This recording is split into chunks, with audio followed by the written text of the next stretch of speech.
Right. Good evening. We've been expecting you, to coin a phrase. I'm having a live stream discussion with Malcolm Mann at 8 p.m. this evening, 3 minutes from now, about No Time to Die. I do warn you that it is spoiler full. So if you haven't yet seen the film, sorry, hold on to this for another time. But I do recommend that you do watch it if you get at the first opportunity. And for those of you who have seen it, do please have a opportunity to join in the conversation. If you're watching on my YouTube page, which is Paul Bergin, Paulburgin, do join in on the comments. If you're looking at this via my blog, Mars Hill, which you can find at paulburgin.blogspot.co.uk, again, Paulburgin, as if it's all one word, do not hesitate to leave comments. And for those of you who leave comments, I will be more than happy to add you into the discussion at the first opportunity. So this meeting is being live streamed. You consent to being live streamed. It's not often that pops up from Zoom. Anyway, I'm quite pleased this. We've got a new bookcase since last done a live stream here, which is all very neat. We don't have, unlike some people who do Bond stuff, I mean, David Sawicki and Kelvin Dyson, they leave nothing to chance, do they? Bond stuff here, Bond stuff there. And all I've got in the background's this, So it's not going to leave you shaken or stirred, is it, really? But we're going to have some fun, and we're going to have a good discussion, and Malcolm will be his enthusiastic self. And there's much to mull on, because, as you know, for those of you who have seen it, if you haven't seen it, get off this now and watch it later, because seriously, you will not want spoilers. You will want to see this first. But for those of you who have seen it, as you know, much to discuss. All the rule books were torn up for this one. And here's Malcolm, who's just come in the waiting room.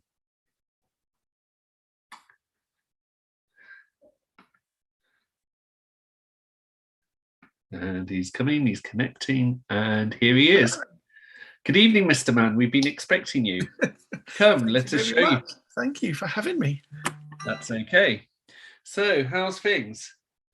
Oh, you're armed with a glass of cognac and ready to go, according to your latest. Cheers. You've got lemonade.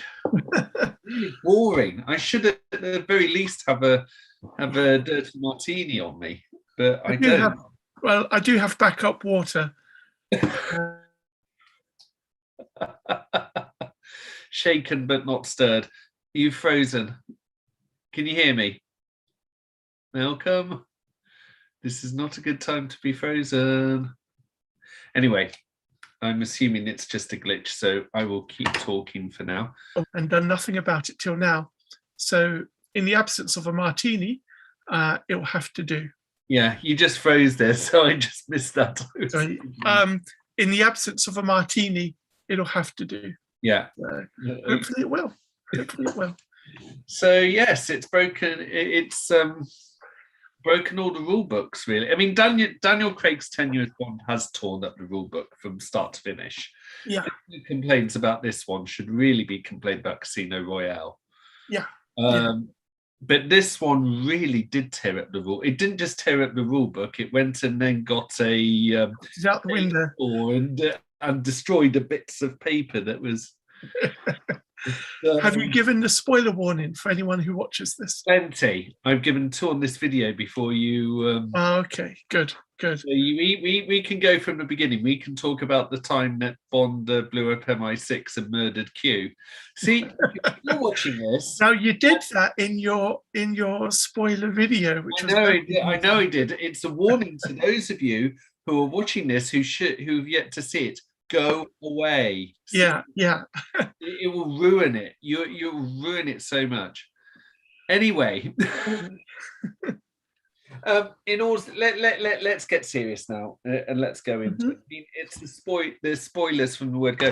I mean, the beginning with the gun barrel sequence. I have to talk about that.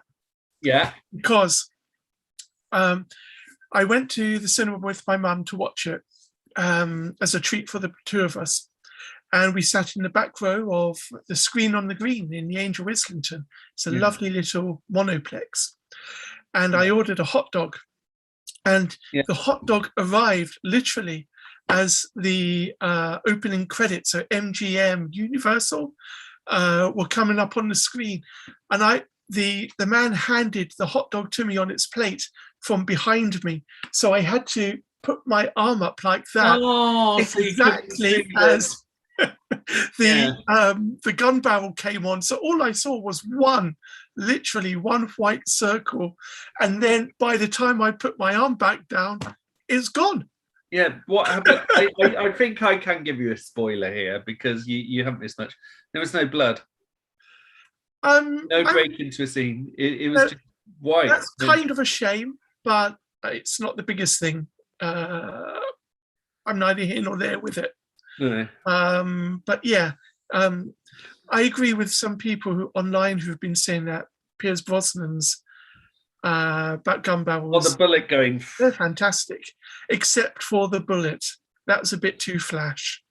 I think they wanted to do something different for the 40th anniversary. Yeah, no, it's a bit, well, okay, can see where you're going, but I'm glad they don't do that. Yeah, no blood. Well, I can live without it, to be honest. I mean, there's plenty enough violence in the film. So. Yeah. Although not very graphic at all. I will say, I mean, as I said in one of my videos, I went to see it for my wife Rachel, who is not a major Bond fan, but she went to it. She was a bit anxious about it being nearly 3 hours. She was transfixed. She was transfixed from. It was by so quickly. Every scene. I did not get the impression that I'd been in the cinema for 2 3/4 hours. Yeah. Watching that film, it didn't. Yeah. It never dragged. Every scene deserved to be there. Did you know it was Madeleine from the beginning? At the beginning, the little girl at the. Nothing arrived. Yeah. I think I kind of guessed that it was. I don't know why, but it certainly wasn't a shock when her and Safin appeared together. And I knew, and I definitely knew when she went to get cleaning stuff from the video, because you could see the Glock in the, I think it was a Glock. My knowledge of armaments is very pitiful. But wouldn't be any better.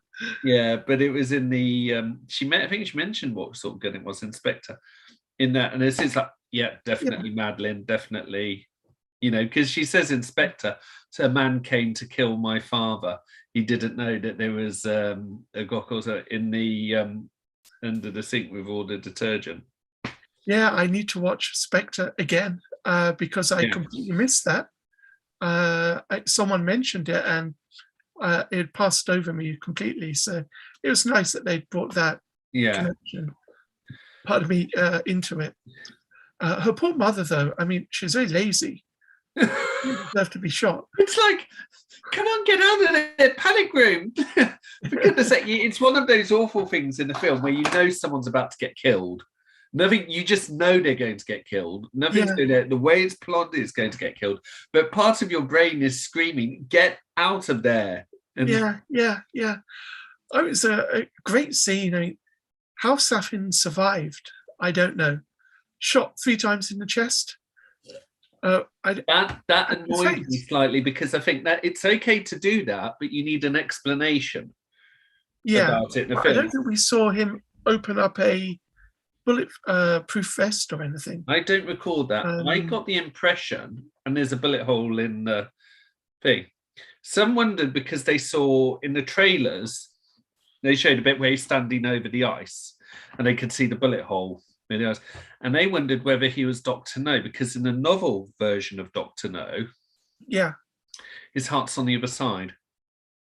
Oh, so someone could have shot him, and it would have had almost, well, I mean, it would have been awful and everything else, but it would have had next to no effect compared to obviously going right near bursting arteries and killing you instantly.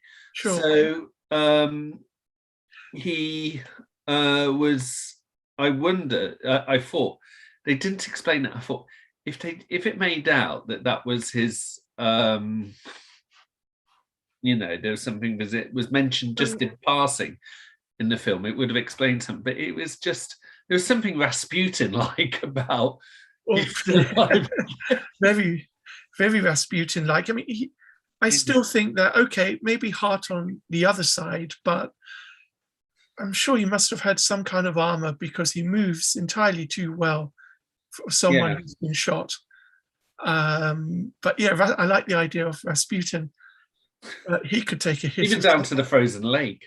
Yeah. For those who don't know, who are unfamiliar with Russian imperial history and its more salacious side, it's believed that when Gregory Rasputin was murdered, that it took several attempts to kill him, including poisoning him, shooting him, and in the end, chucking him in the ice. So that's hence the comparison. Yeah, yeah. But yeah. Another thing I didn't understand was, okay, Bond villains, they have to have their disfigurements sort of in their bodies, something missing or scars or whatever. I don't know how you get from being shot to looking like you've had smallpox. That I can understand. I think there's an explanation in that, because his family was poisoned by Spectre, weren't they? This is all a revenge, and he's just about the only survivor. But his face wasn't like that at the start, was it? Because I got the impression in the mask, if you see under the mask, that it was all these pop-out veins and everything. Okay, well that would make sense. Yeah, you do see it there. I would need to watch it again to see that. Well, I suppose with my own eyes, but yeah, that would make absolute sense. Yeah, it's but it is a Sorry, I'm just need to turn the silence off this one. I accidentally. Yeah, I'm just going to see if there are any comments on our YouTube page, but let's keep that on there to see if things pop up. The later on the pre-title sequence, Bond and Madeline in Matera, beautiful Matera in Italy. Yeah. Yes. Yeah, that was one moment really good, and then it's all gone a bit Pete Tong. I loved the fact that he went to Vesperlin's grave, which is actually the two that's been done. The two back stories to it was in the beginning of On Her Majesty. There's plenty of references to On Her Majesty's Secret Service, as we know. The film version, especially. But in the Fleming novel On Her Majesty's Secret Service, at the beginning, he visits Vesper's grave. Okay. So that, which I think is also a precursor to go, and apparently he visits her grave once a year. Right. In the James Bond film For Your Eyes Only, at the very beginning, traces. Yeah, right at the beginning, right in the middle of the Roger Moore era, the flippant Bond, the smug Bond, the quips, that Bond turns up at his wife's Tracy's grave, and for a split second you can see his eyes full of pain before the vicar arrives. And that was that was meant to be done partly as part of they wanted Blofeld without mentioning him in order to kill him off because of the rights dispute and to make a point. And to add to the fact that this was Blofeld, they took that bit from the Fleming novel but made it Tracy and not Vesper. So there is a both an illiterate and it's sort of repeating itself in the film. But you can, at the beginning, I remember, what's it, when they're driving in the Aston Martin going through, and he says, "We have all the time in the world," and I just meant, oh no, you just know with that kind of stock phrase that it's all going to go. Yeah, long as you said, and they even played the John Barry score. Yeah, at that point, I didn't guess. I wasn't really trying to, but I didn't guess that. Bond could be in a bit of danger here. Well, I wasn't thinking much of Bond, but I did think. You see, this was me not getting it. I knew. I thought something would happen to Madeline. I thought something very, very bad would happen to Madeline, and that's why I went, "Oh no." That's because it's part of the course with a Bond film. The Bond girl It is. Either doesn't. Well, okay, sometimes he's with them at the end, but often as not, they get killed. Yeah. But yeah, But the grave bit was a shocker. You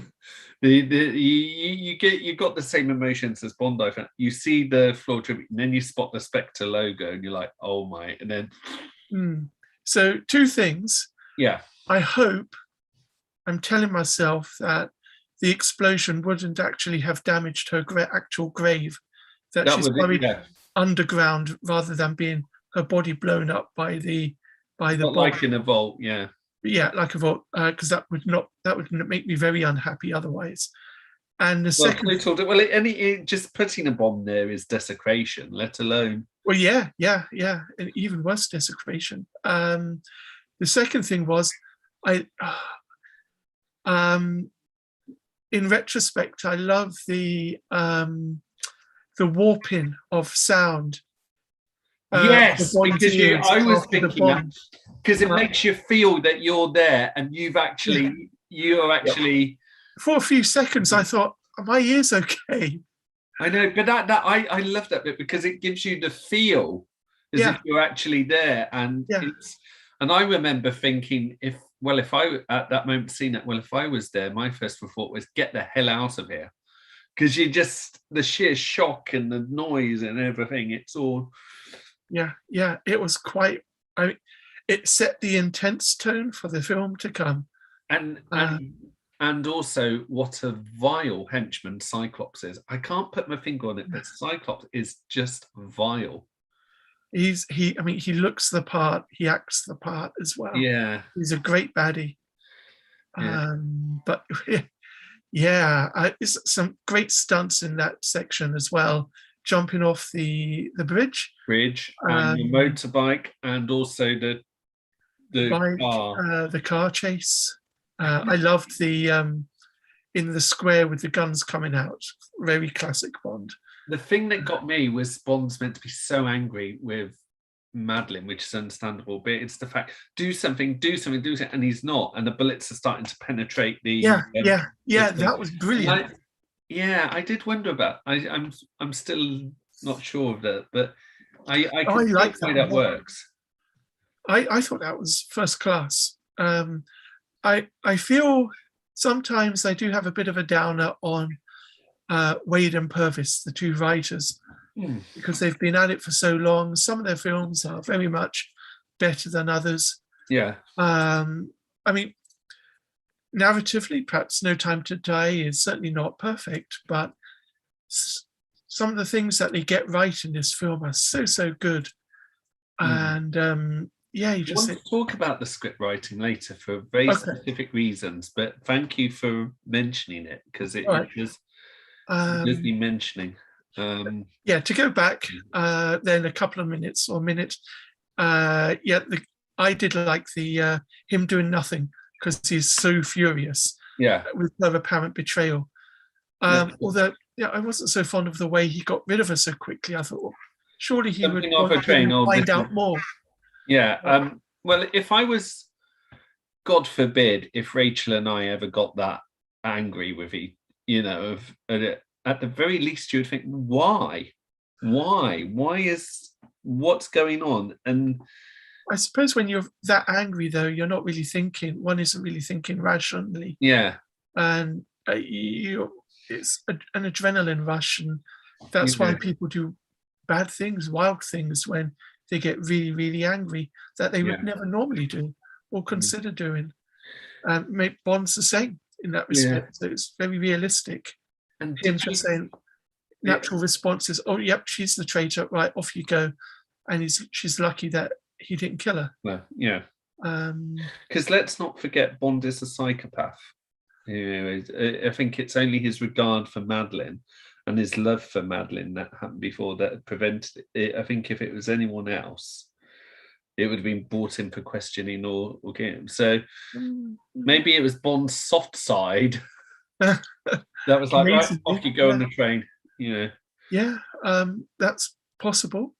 And I did pick up on her holding her hand Oh over yes, her the tummy. the prick. I didn't know. Everyone else has mentioned that. I didn't see that. Yeah, I did notice it, although I don't think I thought much more than, oh, that's interesting, baby territory. But I don't really think any more of it, as in, No. is she pregnant? So when she said, certainly when she said to him later on, it's not yours, it's not yours, I could believe it. So yeah, that was, I Yeah. actually picked up on that one. And when you see the title sequence, did you notice the Doctor No reference? No, no. Because in the title sequence of Doctor No, you got all these circles going down. Oh no, hold on. Oh yes, yes, I did notice that, but only because I think I'd seen that same sequence on the internet or on YouTube somewhere. Yeah. I wouldn't have guessed it because it's too long since I saw the film. But yeah, I think I did realize that. I was really taken by the double helix with the guns firing inwards. I thought that was a great touch. Violence is so in Bond's DNA. I guess that's what they were getting at. I like the fact that it seemed to harken a bit back to Casino Royale's pre-credit sequence, or the credit sequence. Yeah, and it's beautifully done. Yeah. What did you make the I think we go to the scene where they kidnap the scientist in London. Yes. This is where I want to go on to this is where the script comes in. Right. When they got Robert Ray Neal Pearce had an extra script writer with Danny Boyle directing, that fell through. At last minute, in order to add extra polish to the script, they brought in Phoebe Waller-Bridge. Yeah. Who obviously Killing Eve, Fleabag. You can see this is it's like Roald Dahl with You Only Live Twice. You can see their style all across the thing. And I could see Fleabag and Killing Eve territory in some of the dialogue. Well, I only know about Phoebe Waller-Bridge from what I've read about her, particularly on social media. I've never actually watched any of her programs, Fleabag or anything else. Yeah. But it was kind of noticeable, not in a bad way though, when this comic dialogue came in, that it felt quite different to the regular dialogue, as it were. Yeah. It was a nice comic touch, that scene with the whole Ebola sandwich. I did think though, that guy with the beard is familiar. Who is he? Who is he? I didn't realize till afterwards that it was Hugh Dennis. Yeah. I mean, I seem to call the audience sort of like, ooh, kind of reaction when his face appeared. But it was, and people are like, why is no one mentioning the fact Hugh Dennis was in it in the thing? Because it's great fun just to see him appear there if you haven't seen the film. Yeah. It was very one more surprise in the picture. The Russian scientist was like a character from a previous Bond film. Roger Moore. There was something very comic, but quiet. He was comic. I thought he was a bit stupid. He was comic, but stupid, but also deeply unpleasant in his own way. I didn't quite feel sorry for him. I don't think I ever felt sorry for him until he got bumped off. Yeah, there was a part of me that almost, this feels bad, I shouldn't really be saying this, but I almost welcomed seeing him get killed because there was something quite nasty about him. Not in an obvious way, but in a kind of, he has no respect whatsoever for anyone, anything, or, it's just an awful moment when they're all there and says, I need someone to help me doing the bomb. Well, which one did it? That one. And they're like, don't it? And I'm thinking, oh my God, they're going to kill them all. Yeah. You just know the way they herded them, and of course you hear the boo. That's right. Yeah. And I mean, Hugh Dennis's character felt for him because he's helping him, but he knows that he's just been bought 10, 15 minutes extra life. That's it. He's yeah. But it's so it had that moment of drama and sadness and all, but sheer black comedy, especially with the drum here, and the black comedy does seem to continue in Jamaica and Cuba. So Yeah. where do we begin with Jamaica? I'm glad. I mean, they filmed in, obviously Jamaica takes up a lot of Dr. No. They also filmed in Jamaica for Live and Let Die and in GoldenEye. But in Live and Let Die, it doubled for the fictional Caribbean island of San Monique. And in GoldenEye, it doubled for Cuba, where Trevelyan was. I'm glad this time where they filmed in Jamaica, it was meant to be in Jamaica. Yeah. Because it kind of, it got the Dr. No vibes again. And I got some that, like when he meets Felix. Before then, it was lovely seeing him just doing his retirement thing, going to the kitchen, having a shower in this waterfall. And I wonder whether that was at GoldenEye. It looked familiar where Bond was when he did. I wonder whether they filmed at GoldenEye. Possibly. I bet they didn't show him brushing his teeth in GoldenEye though. Well, they didn't. No, I mean the GoldenEye place. Oh, the Fleming's house. Okay. Yeah, I don't know. Yeah, they Ian Fleming had a place called GoldenEye, and they in Jamaica, and it's now a hotel. And Bob Marley lived there briefly in the late 70s, but yeah, it's a hotel complex now, and I got the impression part of it was filmed there because it looked very familiar. But anyway, what I liked about when Felix was there was in Dr. No, the first time you see Bond and Felix socialize is in a bar in Jamaica. And here's Bond and Felix for the last time socializing in a bar in Jamaica. And I like the touch there. Yeah. You know, it was good seeing Jeffrey Wright Felix again. Yes. Even if his hair is all fallen downwards. Yeah. And they've now played Felix more than any other actor. Really? Just 3 times? Just 3 times, because obviously they picked a different actor to play Felix each time. But in License to Kill, they brought back David Hedison, who was Felix in Live and Let Die.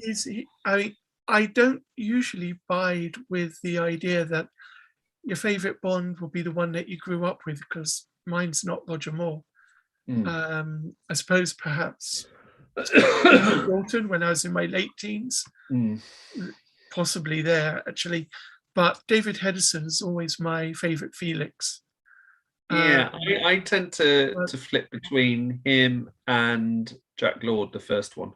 Right. I think they're close, but yeah, I know what you mean. He David Hedson was a good Felix, but I mean, I like Jeffrey Wright as well, though. Yeah, and so it was good to see him, however he looked. Yes. I want to know what game they were playing. I must look that up. Yeah, it's a very simplistic one as well. It seems very simple. It looks very simple, but yeah. I guess that's a nice touch. Kind of echoes back to their first. No, it is their first meeting, Casino Royale. The fact that they were playing cards, and here they are playing another type of gambling game. Yeah. So yeah, that was a nice touch. Nice in that bar with Smiley Bloke, or the Book of Mormon. Logan Ash. No, Book of Mormon. Yeah, there was singers in the cinema when that was there. I forgot that. I love that one. Who you brought the Book of Mormon along. And this is the thing about Logan Ash. We don't like him from the word go. Yeah. I mean, we have good reason to dislike him, but very soon after. The first time we dislike him, it's not because we think he's a bad person. We dislike him because he's some preppy, over-enthusiastic person who's a little bit too smug for his own good. Yeah, absolutely. But yeah, what did you make of 007? Well, I've always been a fan of James, but I see what you've done there. I see what you did there as well. More specifically in this film. In this scene. In this scene, I love the fact that she appears first in disguise as a waitress or just another user of the bar. She was just another bartender because she was meant to be a diver. Do you remember when she picked Bond up? And Bond thinks, as he's, I suppose, deliberately led to believe that this is a casual sexual hookup, and obviously that's not what it is at all. But that's afterwards. That's after the bar. Yeah. So, yeah, her accent is great. I don't know how good it is, but her Jamaican accent convinced me. And then, very cool, calm, and collected when she reveals herself properly to him a bit later on. Yeah, when they go back to his place. She never gets angry or irritated. It's all very calm, but it's that kind of steeliness, isn't it? It's like the bit that was often used in the trailer is, so stay in your lane, or I'll put another bullet in your lane. Yeah, the good one. The good one, yeah. I love that line. I really do. She's a great actress, very good actress. It's a shame that we won't get spin-offs. Her and Paloma would be so good. And this is the other thing. We're going to Cuba now. There are a number of things I want to touch on Cuba. Paloma, this is Phoebe Waller-Bridge territory again. The way Paloma was written, I could see Phoebe Waller-Bridge dialogue all over the place. Right. Yeah. And I loved about Paloma was this kind of preppy enthusiasm, which seemed to signify total naivety, and you kept thinking she'll get herself killed. And then when she's there, she's total kick-ass. I thought that was such a good, simple way of misfooting the viewer. She looks 3 weeks off training. She's going to get herself killed, and she turns out to be just as lethal as Bond is. Well, it's all a ruse, isn't it? So, but I mean, it works on Bond, and you wonder whether she's just, this is a veneer that she deliberately uses, including on Bond, or whether she's just got this general happy-go-lucky thing, but she's got this very cold edge bit in the centre. Yeah, my assumption is that it was part of her secret identity, as it were. Yeah. She puts herself out there as an ingenue, when actually she's the real deal. Yeah. And why is she? I suppose we might ask why she needs to try and wrong foot Bond, because they're on the same side. But that aside, I mean, even the bits like when they're in the room and she starts taking off his buttons, and Bond started thinking like a lot of people would in this situation, and he's going, well, aren't you going to tell me your name first? Because in that situation, they'll think she'll want something. So they're either going to be very annoyed and it's like, don't, or they'll be quite, oh, okay, fair enough. And Bond's obviously, Bond being Bond is of the, oh, okay, fair enough. But he's like, well, aren't you going to tell me your name? And then she's like, oh, no, I'm so enthusiastic about this mission. Here, tuxedo, put it on. That was good. It was really good. I mean, that was pure Phoebe Waller-Bridge. And then taking the drinks halfway through, that was such Bondiness. The thing that got me, a lot of people say, or some people say, or Kelvin Dyson says, and I apologise, Kelvin, if you're watching. I hold you in very high regard, as you know. But he goes on about how wonderful the Spectre scene is, the Spectre party. I didn't like it. I have to agree with you on that point. I like the fact he's infiltrated a party that's got non-people who aren't very nice. Okay, that's fine. And if it was all that, but Spectre and some of the people in the room, I actually remember seeing around the board in the ballroom in the film Spectre, or one or two, at the very least, they would have recognised Bond. Would they though? I mean, he's upstairs and then he gets out there pretty quickly. Well, people actually down the table, I don't think they would have seen him. Okay, I was thinking. You might expect that they would have seen information about him afterwards, but you take your pick on that one. Yeah, the thing that bugs me about that scene, I'll tell you, Spectre, I think at its best, is an organisation that even audiences fear. when they Yeah. see it. Blofeld was always seen at his best when you couldn't see his face.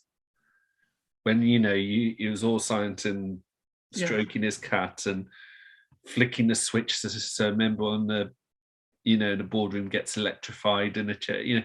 Even in the Bond film Spectre, when you don't see his face, it's cast by shadow, and one of them gets killed by Hinks, and all of this. There's this seemingly polite but uber violent organization that comes across so well, I think, in From Russia with Love and in Thunderball. Yeah. But as an organization, apart from odd moments, has not really come across well since. And that, I think obviously it's important to kill all of Spectre off, but sorry, I'm rattling on. What's your take? Well, my objection to that, the Cuba scene, well, the Spectre aspect of it, is that, okay, it's bad enough that you big up this organization. It took over Quantum. It's responsible for this, that, and everything. I can just about manage them having a birthday party for Blofeld in Cuba, but it's all too casual. A super secret organization like that in the setting where they were, I got absolutely no set. They would be behind security cordons, and there'll be a bucket load of mercenaries taking care of having a party. Yeah. Sorry, it would be like something out of Eyes Wide Shut without the sex. Okay, I've not seen that. No, it's about a very sinister group. But there's not a chance on earth that they would be so easily, pardon me, penetrated. He gets far too easy, and then they're killed far too quickly. It's a shame. Yeah. Okay, they want to wrap up the Craig era. That means getting rid of some of the villains as well. And I agree that guys. Yeah. But it happened. It was too easy, too quick, and it's the idea that these people would be so exposed that was too much incredulity. I appreciate that it would be hard to write a scene where you kill off just about nearly everyone in Spectre, or nearly everyone of significance in Spectre, or in the upper echelons. Or the upper echelons. Imagine that lower down. Although what influence those people might have is another matter. Yeah, but they made it look too easy. It should have been. Yeah, I appreciate it would have been hard to write, but it needed some oomph, and it didn't have. It would have taken too much time, I think, for them. That's why they did it that way. There's no time to die. Sorry. See what you did there. The boat scene. What did you make of that? The scene where Bond returns with the scientist, lands the plane on the boat where there's Logan, Ash, and Felix, and then that was exciting. That was really exciting. And when Felix got shot, jaw-dropping moment. I thought Bond would save him. So did I. Because when Bond's like, hold on to it was very powerful. It reminded me a lot, of Vesper floating away. Also of Marie in The Bourne Supremacy, when she's killed in Goa, in Goa. And the car crashes into the lake, or the river rather. So it was a very affecting moment, because I really thought, he's going to get saved. He has to get saved. Who's Felix? Oh dear, no, he hasn't been. So Logan Ash at that point suddenly becomes, he's bad news. Hope he gets it. He goes from Book of Mormon to really? Nazi poster boy, really, doesn't he? That's too harsh. In a stroke, he's the worst of the worst. There's something. His preppiness suddenly becomes very sinister and very unpleasant. I apologise. Nazi poster boy is a bit too harsh. But yeah, it was when Felix went. This was when I was shocked, but then I was aware this was Craig's last Bond film, and they were clearly tearing things up further. But Yeah, it's a sign of what's to come. yeah, absolutely. So he goes to London, and obviously arranges to meet up with them. Yeah. The relationship between Bond and is not. It's a mixture. It's like Bernard Lee's M with Connery, Lazenby, and Moore Bonds, well, particularly the Connery and Moore Bonds. It mixes between warmth and mutual disdain, without any contradiction between the two. Bond is a bit lippy in his office, that's for sure. Oh yeah, I don't know which is smaller. You know, says something about the desk. I don't know whether I J or the desk. The desk. The desk got bigger or something like that. Yeah. But very lippy. But then he's not employed by him anymore. So Well, that was his view. That was why, I think he said why it's like I no longer work for you. I'm entitled to. But he is keen to get the information. So this is where he goes to Q's apartment. And now in the whole Bond series, we've seen in On Her Majesty's Secret Service, we briefly see, I think it's called Quarterdeck or something, M's mansion I think it's in Sussex.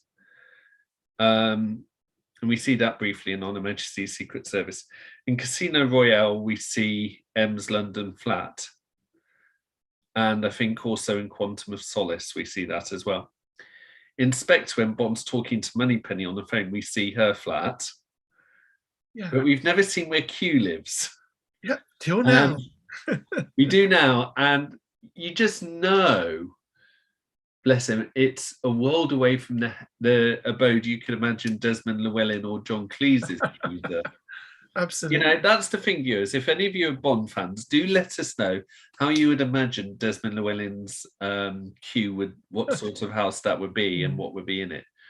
Because I imagine most of the time he'd be living in the outsheds and True. Yeah. But I did feel for that Q. It's also, did you notice that's the first time a major Bond ally that's consistent in the series, not just a one-off, is being acknowledged to be gay or bisexual. I did notice that. Yeah, he'll be coming soon. He'll be coming soon. Yeah, I did notice that. That was a good touch. They could have played it very easy and avoided mentioning the gender of the partner. Yeah, but they didn't. They just said no. He'll be coming in harm, and you felt for Q because, as he said, this is the first time in years that I've had a date like this, and he's coming. I've got all this. Yeah. But, oh, it's a lovely little house that he has, flat. Cats as well.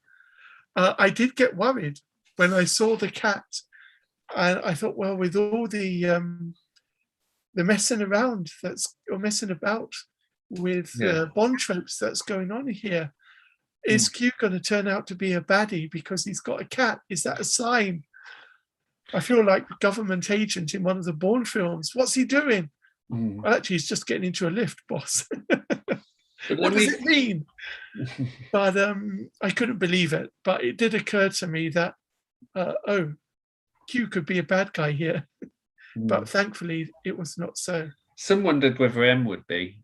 But of course, M as well. M was responsible for the nanobots. The nanobots. Yeah. That worried me as well. Doing good. And of course, when you see Bond and M talk about the nanobots, you can hear the theme to On Her Majesty's Secret Service playing in the background. So there's another tick there. I was sat there just quite amazed. It kind of shows how superior John Barry's music is to any of you. I mean, we've had some other good film score composers, as we've said before, but this is like up there.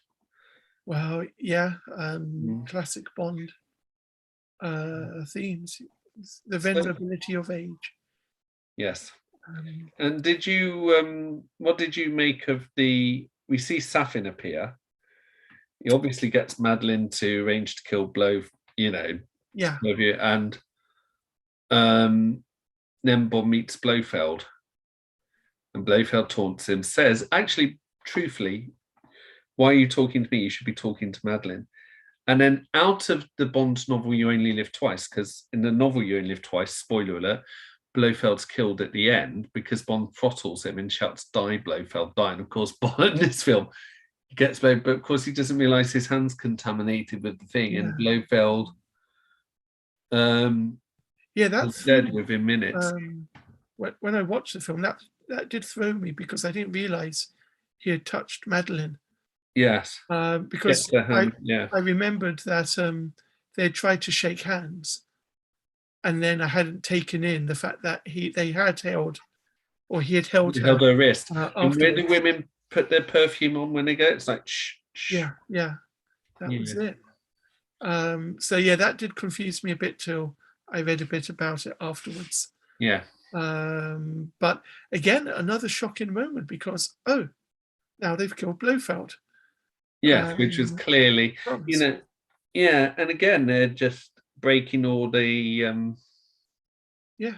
all the tropes, which is leading to something. And of course, Bond realizes he chases her to Norway, where we see from the beginning of the film. Another great sequence. Yes. The chase sequence, especially when they're out of the car. Let's go for. When you saw Mathilde, did you believe her to be Bond's daughter from the word go? No. You see, I don't. When I watch a film, I try not to think about it too much, or I naturally don't think about it too much. Not even so when she said, "It's not yours. It's not yours." Okay, fine, carry on. So I didn't really think about it again till the end. Yeah. I suppose part of me might be thinking, well, blue eyes, but there's plenty of other things going on to distract me. So.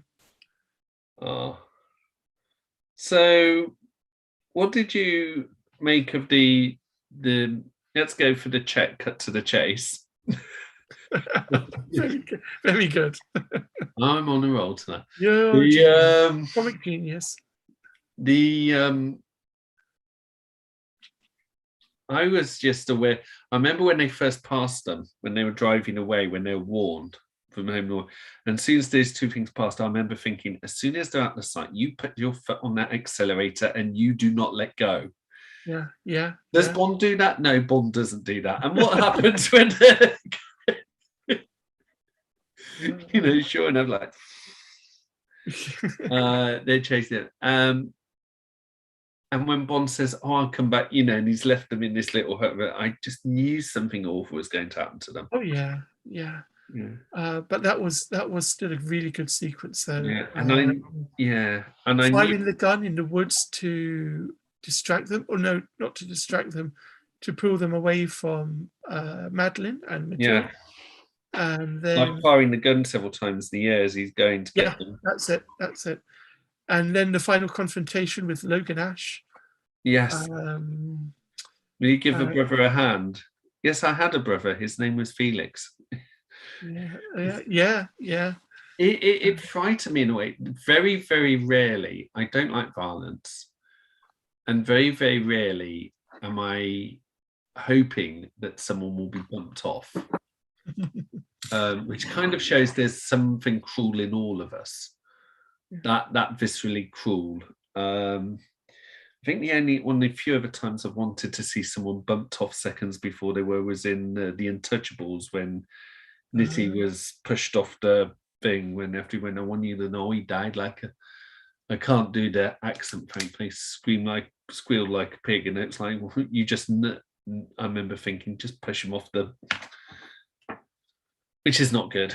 But this one, it's like, would you learn? And I just knew if I were in Bond's place, I would have done something very similar. Very frightening that to that feeling of knowing. Tell us things about ourselves, even fantasies. Yeah, but I mean, Ash, I don't think was missed. I think he wasn't there much. unmissed Logan Ash, definitely. Yeah, Yeah. unlamented. But it's funny that he's in it so little, and Yeah. yet he's kind of a memorable villain, and it certainly excites the emotions that, Book of oh yeah, I hate Mormon. that guy, just Yeah, because of what one thing that he did, yeah, one powerful thing that he did. And it goes to show how you can really make a character with just one scene. yeah. The scene hits the mark, boom, they're going to be remembered one way or the other. Mm. So it was he got his comeuppance for Yeah. sure. He thoroughly deserved it.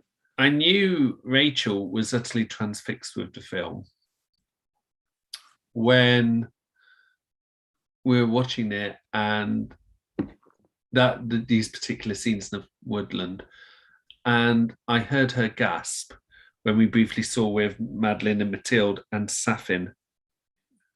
We see as soon as Safin appeared, I remember I could hear a gasp coming from Rachel, and I thought she's utterly transfixed with this. But it's they had to go to this island between Russia and Japan that used to belong to the Soviets. Soviets used in the 50s. All very You Only Live Twice, as in the Fleming novel, because Blofeld had this island between, I believe, Russia and Japan, and he had a Garden of Death, which Safin had. So that's straight from the Fleming novel You Only Live Twice. And Bond, I don't think, comes back alive, where in that one, well, he's not killed, he loses his memory and stuff, but he's believed dead, believed dead by British intelligence. So he goes there, and what point in a film did you think Bond might not make it through to the end? I never thought that he would get killed up until he actually did. I thought he's going to get out of it somehow or other. Did it occur to you that he did you get a sense of foreboding? No, because Bond always escapes. I thought, well, he'll escape this time as well. Yeah. Get the blast doors open, and off he goes. Yeah. Even afterwards, I was contemplating, well, maybe he could escape. The missiles just didn't land near him. But no, it didn't occur to me till it actually happened that Oaklands killed him. Let's go back to Safin for a moment. Uh-huh. His cruelty knows no bounds in this one, does it? It's impressive, I suppose, in its way. He's a very cruel person, and it's really good that we know why. Because of what happened to his family. It certainly explains, and I like that because it explains why he pulls young Madeline, out of the water, and B, I think why he lets Mathilde go, which is a really odd scene otherwise. Bear in mind, he lets her go not knowing whether she'll be killed or not, and doesn't really care. I don't think it was that. I think that she's a massive bargaining chip, and no right-minded villain would let her go. But he does, and I think he does it because she's a child, and he doesn't want her suffering ultimately like he suffered. I think that's why he let Madeline, why he helped her out of the water, and why he lets Mathilde go. He has something, as cruel and horrible as he is, he has something in his heart for children because he was so damaged as a child. Some part of him does not want them, despite himself, some part of him does not want this child or children in general, but specifically Mathilde here, to suffer as well. And that's why he says, okay, if you don't want to stay with me, go. So I don't think he lets her go because he doesn't care. Yeah. Because there'd be no benefit. If he was that indifferent towards her, he would just keep her because she's a good bargaining chip. It wouldn't make sense to let her go otherwise. The scene where Bond's talking to Mathilde and talking to Safin, who's holding Mathilde hostage. You really get a sense that this is what Safin's like. There's something very cool and clinical where he tries to. There's something very similar to him and Scaramanga in the film The Man with Golden Gun. You know something of Scaramanga's background and what made him a killer. And Scaramanga likes to compare himself to Bond. Right. You know, to us, Mr. Bond, we are the best. And then Bond goes, well, that's a useful 4-letter word and you're full of it. And doing my rubbish Roger Moore impression. And Scaramaga's like, oh, come, Mr. Bond, you get as much fulfillment out of killing as I do. So why don't you admit it? And he goes, well, killing you would be a pleasure. So you get that, but in his one, you get stuff into, man of violence. I could be speaking to my own shadow. You know, I think your Roger Moore's a bit stronger than yourself. Yeah, you have to work on that one. I have to. Well, I've only heard the voice of Safin once, as it were. Very good in. Rami Malek did a very good, put a very good voice there, and but no, I don't know. I mean, I can't. Some impression I can impersonate one others. I couldn't impersonate Christopher Walken to save my life. You've mentioned him, yeah. Wow, yeah, it's the closest I get to. Right. You know, I'm happiest in the sun. Yeah, I can't do it. Other than take a few more drugs, I think, to get him. Yeah, but yeah, it's some people can do Christopher Walken. I can't. So yeah, we see Bond getting the missiles in. You know, Nomi 007 helps him, or briefly not 007, and she kills the scientist. That was a bit cheesy Roger Moore era Bond. It was, and it was a horrible way to go. But I could see why she just like, I've had enough of this. He's just horrible. He's outlived his useful. Yep. Time to die. Yeah, absolutely. And he's also later now unlamented, like Logan Ash. Yes. Even more so, I think. So yeah, Bond lets them go, and he stays to open the missiles. And nice touch. He could have just complicated directions, and then he just, oh, I've done it right. Yeah, and he could have just about escaped, but he picks up a teddy. The doo-doo. Yeah. Doo-doo. And he looks at it in a moment of sentimentality, and then shutters come down. Obviously, in the meantime, he's killed nearly all the henchmen, including Cyclops, who, to quote 007, looked at his watch and it blew his mind. That was a good line. It was. It's as I said to Rachel. It's one reason I like Bond quips. It is. But yeah, there's that, and of course, Safin fires at him several times, and he's in the water. And of course, at some point, Safin attacks Bond, not to get, but you know, so he's got, you know, if he touches Madeline or if he touches Mathilde, they're dead. And I think he's contaminated, and he was being shot several times, so there's not much he can do. Bond is now. So he manages to kill Safin, but I think Safin accepts that because Safin's done. It's like, you've ended my chemical warfare plans for the world by having these. You know, I respond by killing you, but it's the thing that struck me about. Didn't you just say earlier, even when the bombs were hitting, you thought Bond might escape at the very last moment, or something would? Yeah. Because he always does. I was saying to Rachel, I was watching it. This is a man who, I appreciate the Craig era is rebooted, but in 59 years of James Bond films in the cinema, we have seen James Bond talk his way out of being sliced in half by a laser, by an industrial laser, by being strapped to a chair. We have seen Bond manage to escape from Blofeld and his henchmen with machine guns, while sometimes on one ski, escaping from his glory. We've seen Bond taken to a crocodile farm and leap over various crocodiles in order to get out. We've seen Bond ski off a cliff face with a parachute with a Union Jack. We've seen Bond, and I still find this incredible, pushed out of an aeroplane without a parachute, grapple one of the villains who has a parachute, take the parachute off him, get the parachute on. We've seen Bond do all these incredible things where normally we would think, how the heck do you get out of this one? And this time,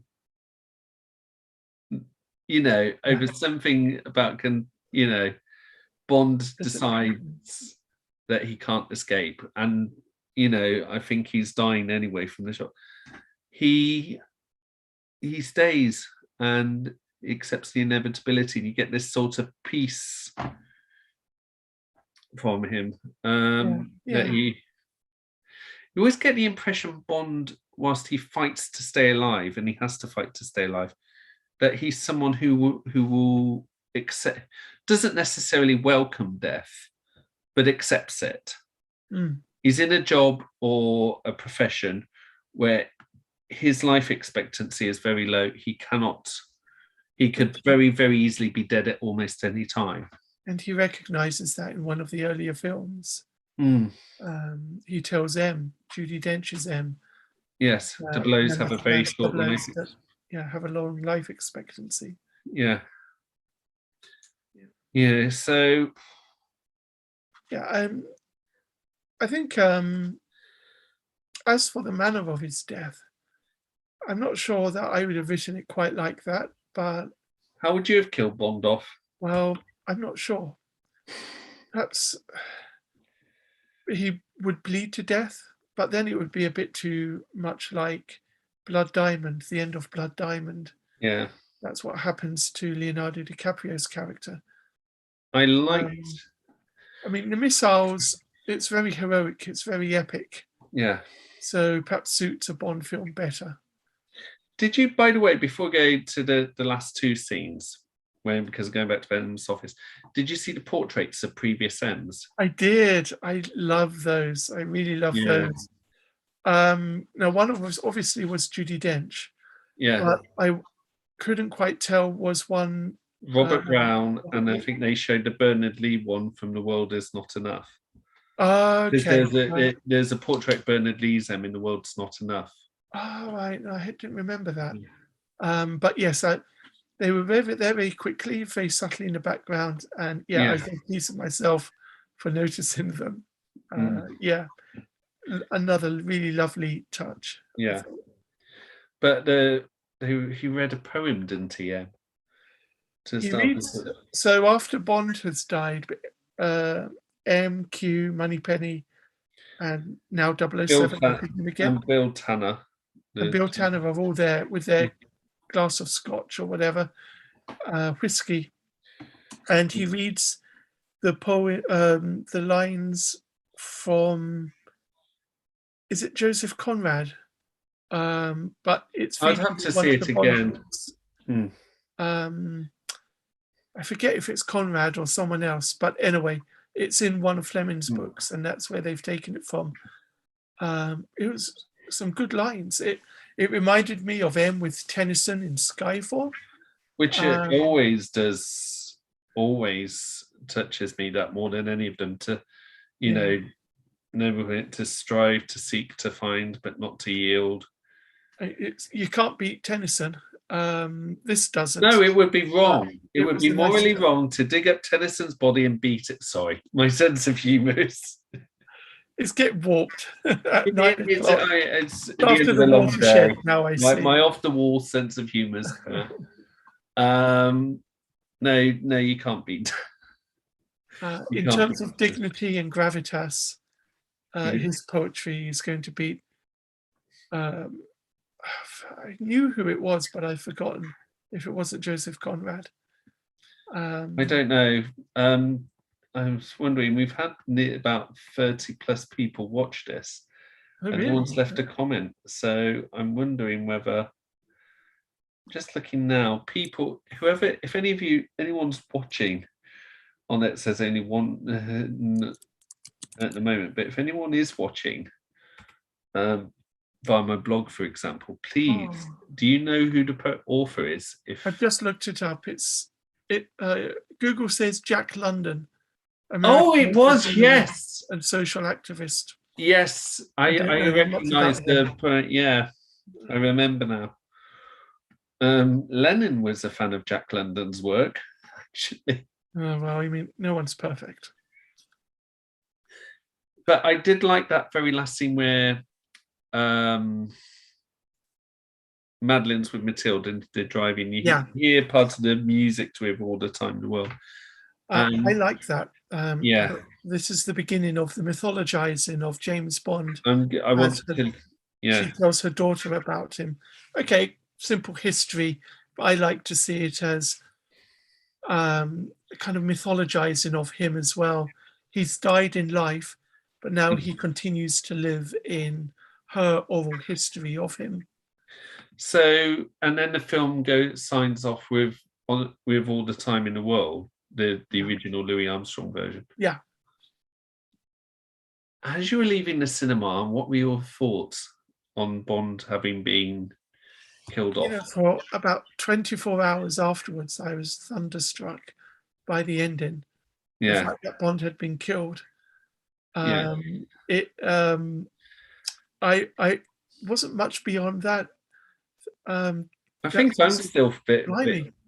yeah, Yeah, they actually killed him. I mean, I know he's going to come back in a different guise. Well, not yeah. different guise, a different actor. They've got to reboot it. This is what struck me. They rebooted the series for Daniel Craig, and now they're rebooting it all over again. I assumed they would continue with the Craig, but I suppose with Well, everything yeah, that's happened to the Craig's Bond, with hindsight, especially after Spectre, I think it would have been difficult to continue.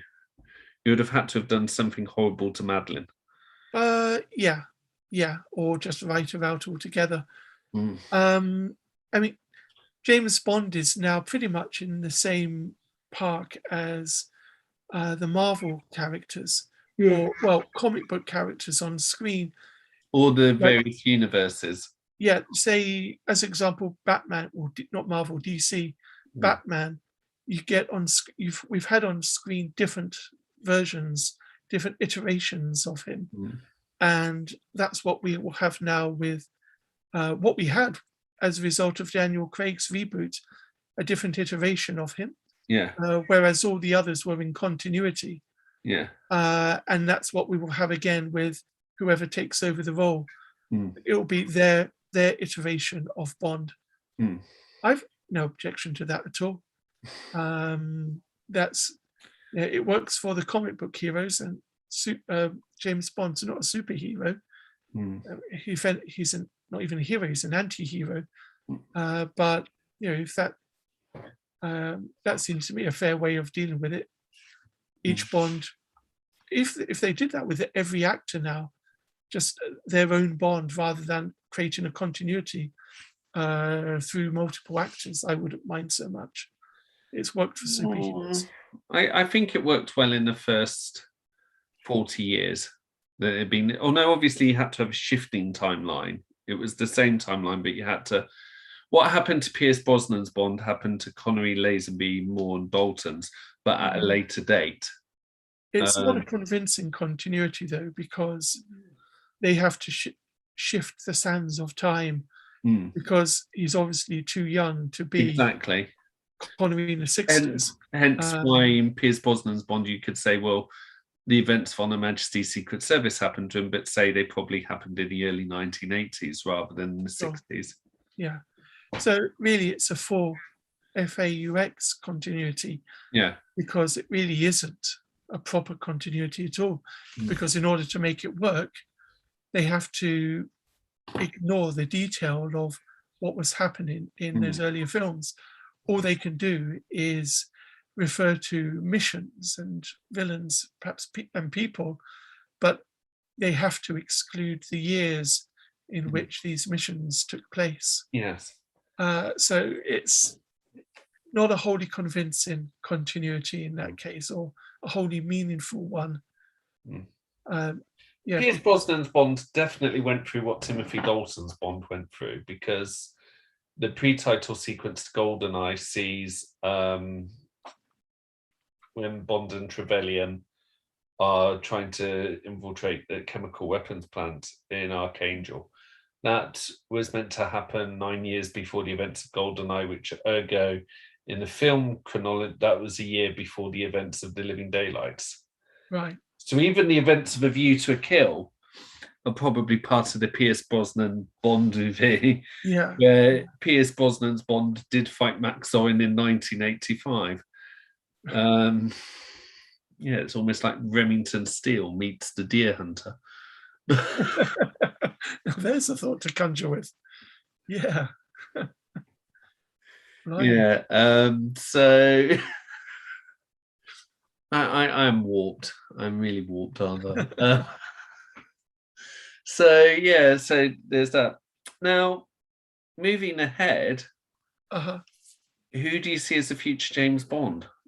I think it will be no one that I have currently heard of.